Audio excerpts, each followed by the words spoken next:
MegaPodTastic. Good morning, MegaPodlings. It's Crazy Joe. You know something? A few months ago, Target was having a sale where if you bought two Blu-rays at the regular price, you could get a third one for free. I took advantage of that sale to pick up the Kino Lorber Blu-ray set of Buck Rogers in the 25th Century. Buck Rogers in the 25th Century, to those of you who are too young to remember, was a series that ran for 2 seasons on NBC back in the 70s. It started off as a movie. This Buck Rogers in the 25th Century, this movie was released to movie theaters, and then the following fall, the TV series picked up where the movie left off using the exact same cast. It starred Gerard as Buck Rogers, and his sidekick Wilma Deering was played by Erin Gray, who later on went to star in Silver Spoons. So this show ran for 2 seasons on NBC, and it just came out on Blu-ray in November, and I used this Target sale as a opportunity to pick up the Blu-rays. And they look beautiful, by the way. Absolutely beautiful Blu-rays. I used to watch Buck Rogers back in the day. I was never a huge fan, but Buck Rogers in the 25th Century, I did watch this show as a child. And Dave Perillo, my co-host on the Lunchbox Bunch, which will come back eventually, we had the pleasure of having Gerard, star of Buck Rogers, do a Lunchbox Bunch video with us. I'll put the little thumbnail right there. If you look back in this channel, you can find the Lunchbox Bunch where Gerard talked about his own lunchbox. It was really cool. He was a cool guy. And Felix Silva, who played the character of Tweaky on this show, ended up popping into the video too. He kind of just wandered over to see what we were talking about, and he's awesome. He also played Cousin It on the Addams Family. Well, the reason I bring this up now, months later, is Buck Rogers is back in the news, and it's very, very interesting. Apparently, in one of those weird little things I don't think anybody saw coming, there is a legal war going on over the rights to Buck Rogers right now. About a week ago, it was announced that George Clooney is going to star in a new Buck Rogers TV series from Legendary Pictures.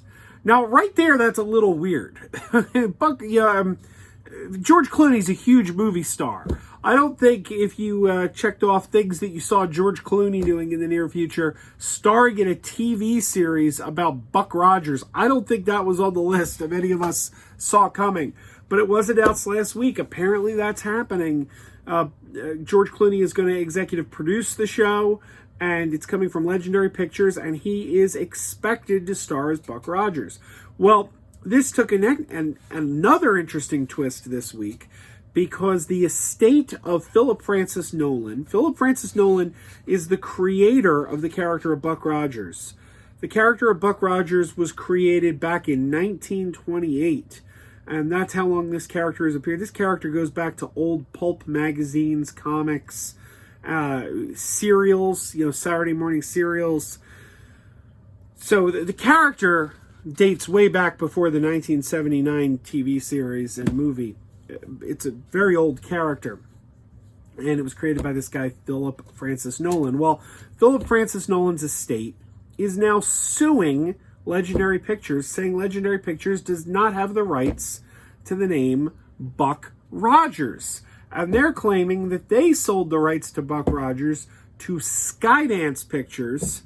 Skydance is a division of Paramount.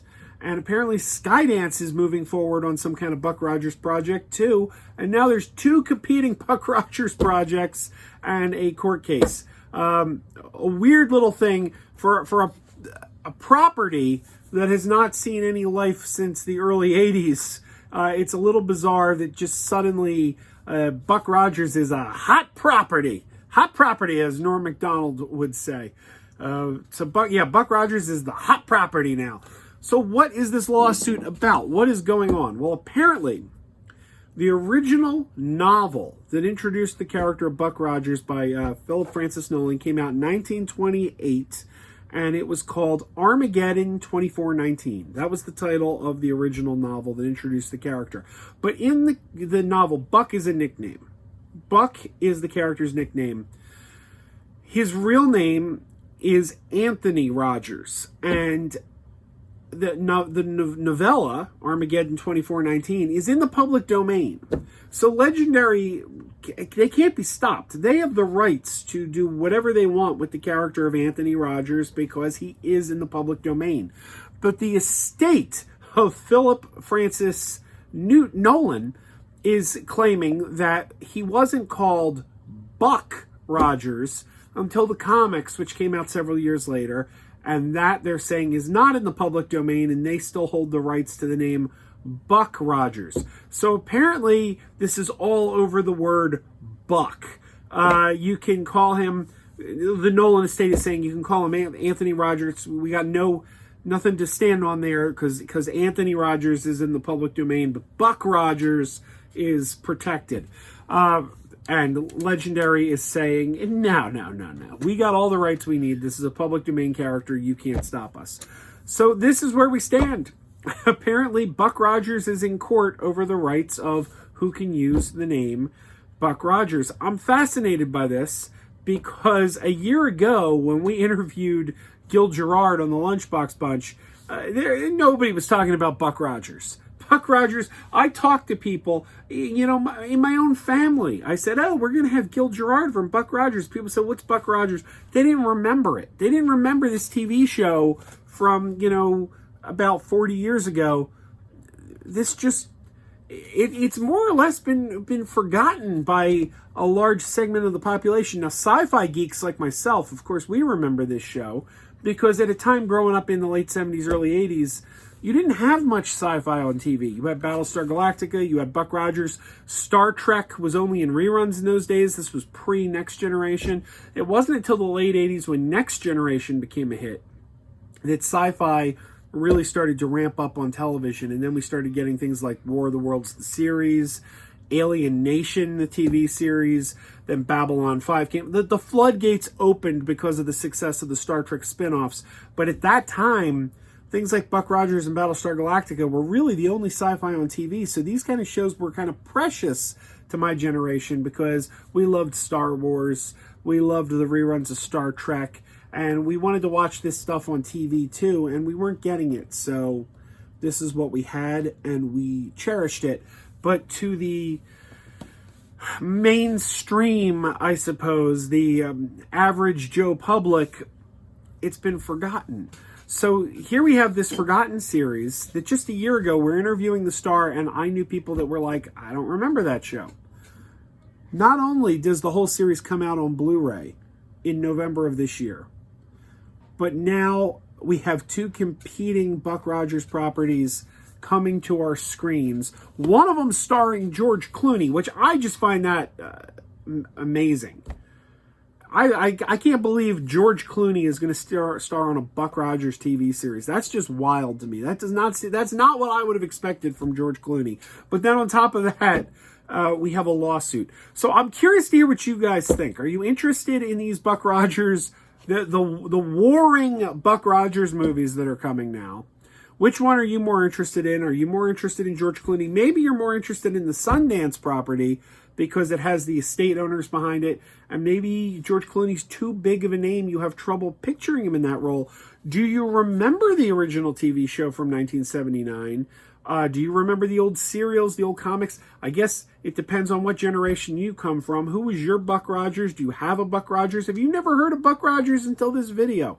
I'm curious to hear what you guys think. Chime in down below.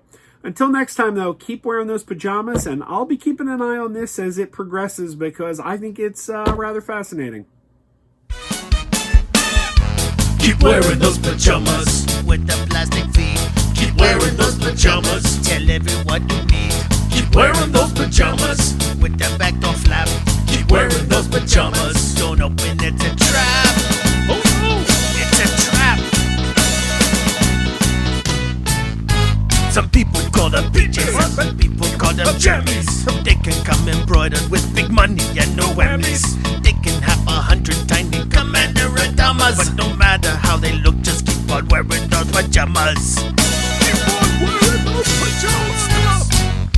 Keep wearing those pajamas. I know we're having fun. Keep wearing those pajamas. pajamas. And now the song is done.